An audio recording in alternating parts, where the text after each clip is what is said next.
मेरा पाकिस्तान आने का यही मकसद है कि मैं ना बिज़नेस के मामले में आई हूँ। मम्मा और पापा की डेथ हो गई है, तो इस वजह से मुझे पाकिस्तान आना पड़ा बिज़नेस के लिए। तो जब मामा पापा थे आपके तब नहीं आपको आना पड़ता था?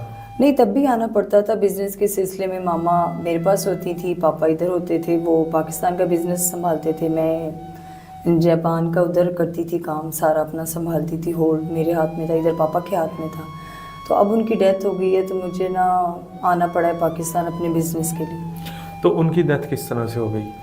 उनकी डेथ बस थोड़ा सा, वो एजेड भी थे, काफ़ी ज़्यादा उनकी एज थी, फिर थोड़ा टेंशन में रहते थे मेरी वजह से, तो इस वजह से उनकी डेथ हो आपकी वजह से क्यों टेंशन में रहते थे?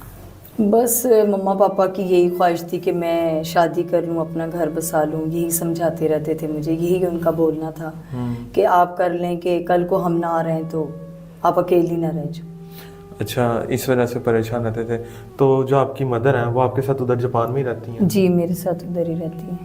तो फादर की डेथ हो गई, फादर की डेथ होने की वजह से आपको पाकिस्तान आना पड़ा? जी जी, बिल्कुल आना पड़ता है बिज़नेस के सिलसिले में।